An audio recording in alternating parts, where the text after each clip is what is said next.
Good morning, কেমন আছো সবাই? আশা করছি সবাই ভালো আছো। সকাল সকাল নতুন একটা ভিডিও নিয়ে তোমাদের সামনে চলে এসেছি। আমি তো রেডি হয়ে নিয়েছি, কাজে বেরোচ্ছি। তার আগে টিফিনটা খেতে হবে তো। এই যে টিফিন রেডি করাই ছিল। কি টিফিনে আছে আজকে? এই দেখো, এগ চাও।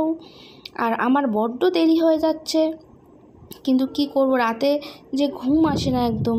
ভোরবেলার জন্য উঠতেও পারছি না। তাও অনেক কষ্ট করেই রেডি হয়ে নিয়েছি।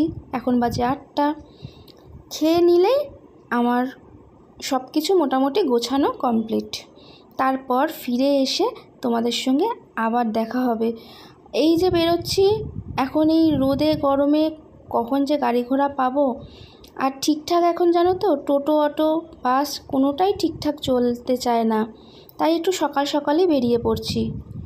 কাজ থেকে ফিরে এসে আমার অবস্থা তো খারাপ হয়ে গেছে, কারণ দুপুর রোদে ঠাটা গরমে একটা টোটোও ঠিকঠাকভাবে পাওয়া যায় না। এই রাস্তার মধ্যে রোদ মাথায় দাঁড়িয়ে থাকা কী যে কষ্টের। আর তারপরে বাড়িতে এসেও যদি একটু শান্তি পাই। বাইরে যদিও হাওয়া দিচ্ছে, কিন্তু পাখাও চলছে, কিন্তু তাতেও যেন শরীরটা আনছান আনছান করে যাচ্ছে। কেন বলো তো? চারিদিকে পুরো বাড়িটা হিট হয়ে রয়েছে। মেঝেতে যে শুয়েছি তাতেও শান্তি নেই, গা পুড়ে যাচ্ছে। তাই এখন চলে এসেছি কী করতে, ওহো দেখো, হঠাৎ করে মাথায় হাত, মানে কপালটায় হাত দিয়েই দেখছি প্রচণ্ড জ্বালা করছে। আমারই দোষ। মাছ ভাজতে গিয়ে দেখো মাছের তেল ফেটে কপালে হাতে অনেক জায়গায় পুড়ে গেছে। আর এই গরমে কীরকম জ্বালা করে বলো তো? জানি অল্প, তোমরা হয়তো দেখে বলবে অল্প একটু পুড়েছে, তাও তুমি এরকম করছো যাদের বেশি হয়। কিন্তু এত গরমে বলো তো, অল্প একটু পুড়লেও এত জ্বালা করে না, এক এক সময় মানে সহ্য করাটা অসম্ভব হয়ে যায়। আর এই দেখো মা পেতে রেখেছে দই। সেই দই দিয়ে আমি এখন করব ঘোল। কারণ সব সময় না লিকুইড জিনিসটাই খেতে ইচ্ছা করছে, কোনো কিছুই যেন ভালো লাগছে না সলিড জিনিসটা খেতে। তাই ঘোল করছি এখন। আর এই ঘোলের মধ্যে লাস্টে নুন চিনি দিয়ে তো ফাটিয়ে নিয়েছি, তারপর এর মধ্যে গন্ধরাজ লেবু একটু চিপে দিয়েছিলাম। দারুণ খেতে হয়েছে।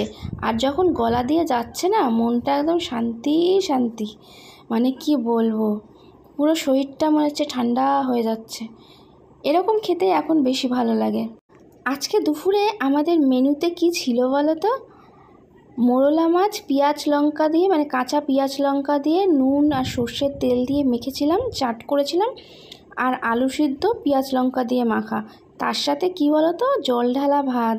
মা সকাল সকাল আমি বেরোনোর পরই ভাত করে জল ঢেলে দিয়েছিল। দুপুরবেলা এসে খেতে কী শান্তি কী শান্তি। আর আসার সময় আমি বাজার থেকে দেখো কচি কচি ভেন্ডি নিয়ে এসেছি। কাটছি যখন, তখনই তোমরা দেখে বুঝতেই পারছো কতটা নরম। আর তাই মাকে বললাম রাতে তাহলে ভেন্ডির তরকারি আর রুটি হোক। অনেক দিন যাবৎ রাতে ভাতই খাওয়া হচ্ছে, রুটিটা খাওয়া হচ্ছে না। মা রুটি খেতেই বেশি পছন্দ করে। মা এদিকে বাসনগুলো, মানে টিফিনে দইয়ের ঘোল, চা যা যা হয়েছে সেই বাসনগুলো ধুয়ে নিচ্ছে। আর আমি এদিকে তরকারি করতে চলে আসলাম। তেলের মধ্যে 5 ফোড়ন দিয়ে দিলাম, তারপরে দিয়ে দিলাম ভেন্ডি। আমি কিন্তু ভেন্ডি এইভাবেই করি, খুব হালকা পাতলা, কিছুই না। একটু পেঁয়াজ দিয়ে দিই, তার সঙ্গে একটু টমেটো দিই। আর কোনো মশলা, গুঁড়ো মশলা কিছু থাকে না। আর এদিকে থাকে কাঁচা লঙ্কা।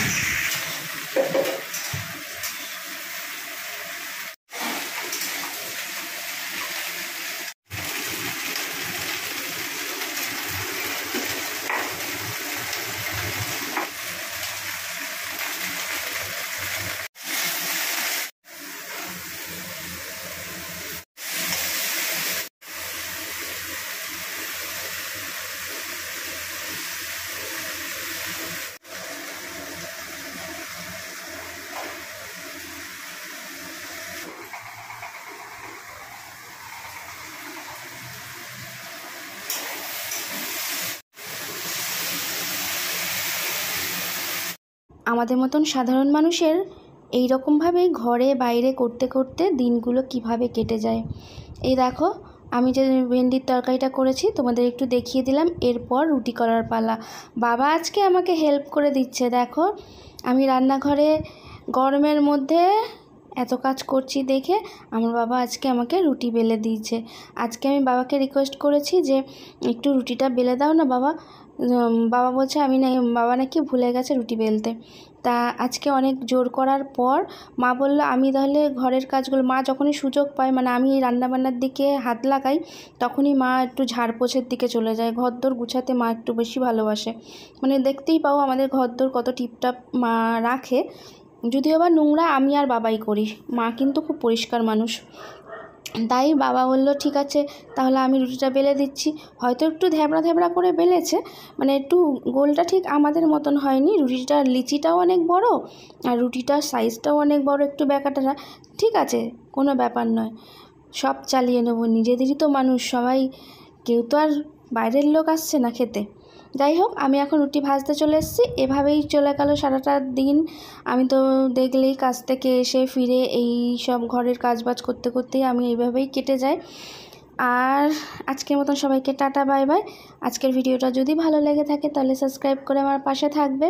আর তোমরা সত্যি কথা বলতে পাশে আছো বলেই আমি এগিয়ে যাওয়ার সাহস পাচ্ছি। এইভাবেই আমার দিনগুলো তোমাদের নিয়ে আর আমার মা বাবাকে নিয়ে কেটে যাচ্ছে।